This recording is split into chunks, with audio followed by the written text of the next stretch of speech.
This is Dr. Wood with Citadel Civil Engineering. This is CIVL202 Statics, looking at learning objective 4.3.3, friction on belts.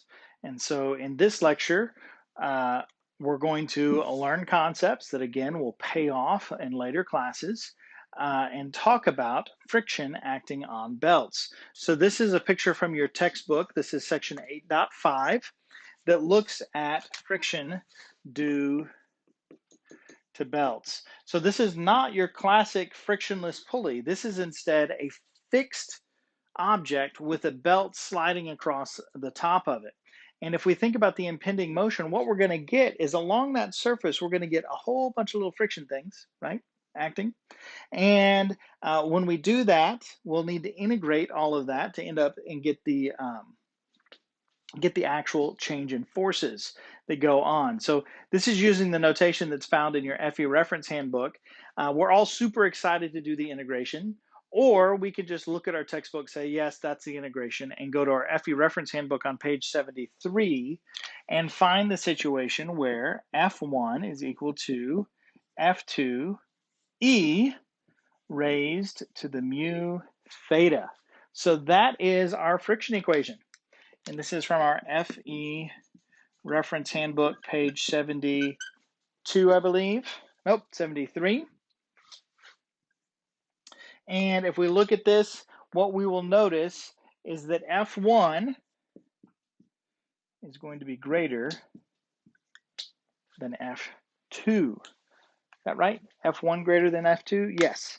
So the idea is that if we look at this and we're pulling on F1, right, it's going to have all that friction plus F2 counteracting it. So it takes less force over at F2 to resist F1 looking at that pulley. So this value is always going to be greater than this value because this value is going to be increased by this relationship. So that E comes out of the integration.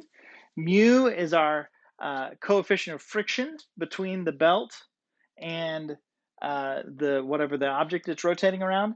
And then theta is going to be the angle of contact. You can see it in that picture there, the angle of contact in radians. So we're going to want to make sure that this is in radians. Otherwise, the whole equation breaks apart. So you would say, well, why does this matter, Dr. Wood? Why do belts matter? Well, as a mechanical engineer, belts matter because that's how many cars work, right? So if we look at the timing belts or the belt connected to the alternator, you have pulleys that are being driven or that are transmitting load and a belt that's not slipping on the pulley. And the reason it's not slipping is friction between that belt and that pulley.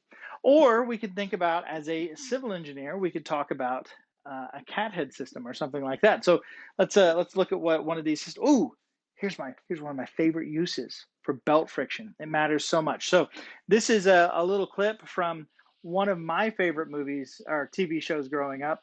I used to watch this with my father. The Rifleman, Chuck Connor's old black and white Western TV show. Oh, always deeply upset that he would empty that gun and only put one bullet in at the beginning of the show. But what I want you to watch is the little boy, his son, as they go up. His son's going to tie his horse off to the hitching post there, right? And so he walks up and he wraps it once, twice. He didn't tie it. He just wrapped it and walked away. And his horse is clearly going to escape, right? So what are we going to do with that? Well, it turns out that his wraps around the hitching post is a great example of belt friction. Very cool. So let's do a quick, just like kind of problem looking at that whole idea. How hard would the horse have to pull to get away from that hitching post? Okay. So if we look at it, we can think about the hitching post, something like that. Yes. And then that rope is coming in. If the horse is pulling, let's say he pulls horizontal and it's going to go, he wrapped it twice. So one and then two, something like that, right? And so if I looked at that, so I've certainly got 2 pi, one whole loop, right? That's the full loop, plus another, looks about maybe 3 pi. So I got a quarter of a turn from the hangy downy bit and then a quarter of a turn from the horse, right? And then the only force acting on the rope over here is really going to be the weight, right? So this would be our F2. And let's, just for the sake of nice round numbers, let's call it 1 pound. 1 pound of force. I think that's maybe a little bit generous, but pound of leather hanging off the hitching post like that. Okay, so let's think about what a good coefficient of friction.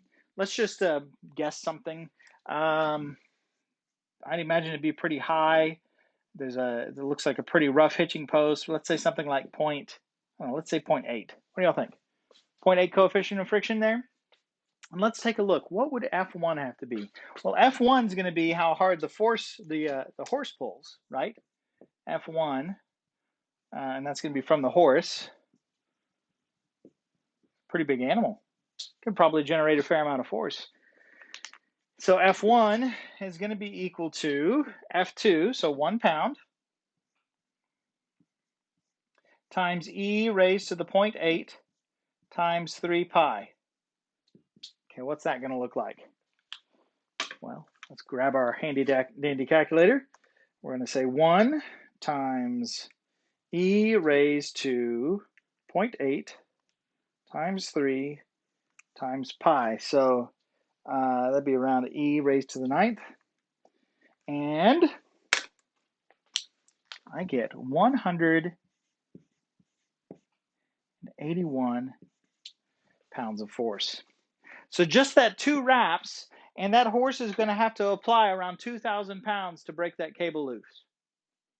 That's a lot, right? Even if I overestimated my 0.8, the fact that it's wrapped 3 pi, E raised to the, like I said, like around 9, right?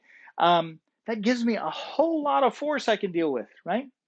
Or maybe the 1 pound was a lot. I mean, anyway, we're looking at least 1,000 pounds. Now, can a horse exert 1,000 pounds of force? Maybe. I don't know if they came through a bridle, right? But certainly the hitching post is going to move by that point, right? That'll be the failure mechanism. And so what you can see is this E raised to the mu theta, you get enough wraps in there and you're in business. As a civil engineer, we could look at this cathead system. So this is part of a geotechnical drilling rig that drives a split spoon sampler into the ground. And what it's using is, you see that cathead, that little spinning drum there? And so instead of having to lift a 120-pound weight, there's his weight that's dropping. Instead of having to lift that weight, it's 120 pounds. You don't just like grab a pulley and yank on it, right? Instead, what it does is it connects to the motor where that drum wheel is spinning. It's got a couple of wraps of the rope. And what he'll do is he'll pull, which tightens the rope around the drum. And then the drum actually does the work of pulling up. So he's being able to apply a little bit of force, and then the multiple wraps times the coefficient of friction between the rope and the drum itself means that it can lift that weight, the 2.5 feet that it needs to be lifted. And so he would pull, and then he would sling the rope out, which would loosen the ropes so that the weight could fall more or less free fall. It actually isn't free fall, and I've been part of research studies that look at just how much energy is lost there and the consistency. But it's the same sort of idea. So the idea is that this equation is very powerful. It's not hard. The double integrations or the integration stuff in your textbook may not be the most fun, but we don't need it. It's right here. We can just use it, but we can get a lot of benefit from that. So that's friction from belts. Here's our friction equation.